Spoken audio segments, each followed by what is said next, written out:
വിശിഷ്ടാതിഥി പങ്കെടുക്കുന്നത് നമ്മുടെ കുടുംബശ്രീ ദേശീയ സരസ് മേളയാണ്. ഇന്ത്യയിലെ എല്ലാ സ്റ്റേറ്റിൽ നിന്നുമുള്ള ആളുകൾ പങ്കെടുക്കുന്ന ഒരു നാഷണൽ ഫെസ്റ്റാണ്. തീർച്ചയായിട്ടും വനിതകൾ ആണ് ഇത് അവരുടെ ഉൽപ്പന്നങ്ങൾ വിൽക്കുക, അവരുടെ ഇങ്ങനെയുള്ള കാര്യങ്ങളാണ് വിപണനം, പിന്നെ പുതിയ ഈ സംരംഭങ്ങളെക്കുറിച്ച് പഠിക്കുക. ഇങ്ങനെയുള്ള വനിതാ സംരംഭകരുടെ വലിയൊരു പ്രൊജക്റ്റാണ് നമ്മൾ ചെയ്യുന്നത്. ഈ 13 ദിവസക്കാലം അതിൻ്റെ ഭാഗമായിട്ടാണ് ബാക്കി അനുബന്ധ പരിപാടികൾ, കലാപരിപാടികൾ കാണുന്നത്. ഈ സ്ത്രീ സമൂഹം ഒരുപാട് സാമൂഹിക സാമ്പത്തികമായി ഇന്നും ഉന്നമനത്തിലേക്ക് പലപ്പോഴും നമുക്ക് പൊതുസമൂഹത്തോടൊപ്പം പുരുഷന്മാരോടൊപ്പം അല്ലെങ്കിൽ ആ പൊതു ജീവിതത്തിലേക്ക് എത്തിക്കാൻ വേണ്ടി നമ്മൾ പരിശ്രമിക്കുന്ന ഒരു മേഖലയാണ് ഈ കുടുംബശ്രീ. അപ്പോൾ സ്ത്രീ സമൂഹത്തെ പറ്റി അങ്ങയുടെ അഭിപ്രായത്താണ് ഈ കുടുംബശ്രീ അടക്കമുള്ള സംഘടനകളും പ്രസ്ഥാനങ്ങളും വന്നുകൂടി വലിയ മാറ്റം ഉണ്ടായിട്ടുണ്ട്. കേരളത്തിൽ വലിയ മാറ്റമുണ്ട്. പക്ഷേ ഇന്ത്യ പലയിടത്തും നമുക്ക് ആ മാറ്റം ഇപ്പോഴും കാണാൻ കഴിയുന്നില്ല. അവരെ മുഖ്യധാരയിലേക്ക് കൊണ്ടുവരുന്നതിനെ സംബന്ധിച്ചാണ് നമ്മുടെ ഒരു ആശയം.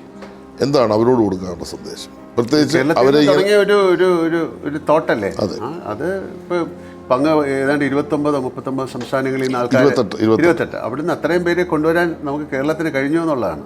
എല്ലാ രീതിയിലും കരകൗശലവും അല്ലെങ്കിൽ ഫുഡ് എല്ലാ രീതിയിലും അവരുടെ സ്കിൽ ലേബേഴ്സാണ് അല്ലേ, പഠിപ്പിക്കുന്ന കാര്യങ്ങൾ ഒരു വലിയ ഒരു റെവലേഷൻ, ഒരു വെളിപാടുണ്ടാക്കാൻ സാധിച്ചു എന്നാണ് ഞാൻ വിശ്വസിക്കുന്നത്.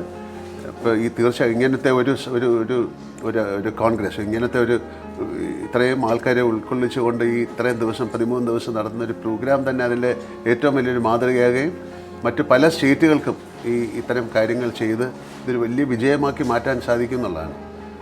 സ്ത്രീകൾ വിചാരിച്ചാൽ ടോട്ടലി ഒരു വലിയ റെവല്യൂഷൻ ഉണ്ടാക്കാൻ സാധിക്കും. അത് ഏറ്റവും കറക്റ്റായിട്ടാണ് തുടങ്ങിയിരിക്കുന്നത്. ഏറ്റവും ചെറിയ ഒരു ഫാമിലിയിൽ നിന്ന് അവർക്ക് ഒരു സാമ്പത്തിക അടിത്തറ ഉണ്ടാക്കി അവർ മുന്നോട്ട്. കാര്യം അവരാണല്ലോ ഇത് ഗവേൺ ചെയ്യുന്നത്, അവരാണല്ലോ. ഇപ്പോൾ എൻ്റെ വീട്ടിലായാലൊക്കെ ഞാൻ കാണുന്നത് എൻ്റെ അമ്മ അല്ല, എല്ലാ കാര്യം എൻ്റെ അമ്മൂമ്മയായാലും അങ്ങനെ ഒരു കൾച്ചറിൽ നിന്നാണ് നമ്മൾ വന്നിരുന്നത്. അത് ഇടയ്ക്ക് എവിടെയോ മിസ്സായി. അതിനെ വീണ്ടും തിരിച്ചു പിടിക്കാനുള്ള ശ്രമത്തിൽ കുടുംബശ്രീ എന്ന് പറയുന്ന വലിയൊരു മിഷനാണ്. അതിന് എല്ലാവിധ ആശംസകളും ഞാൻ അർപ്പിക്കുന്നു.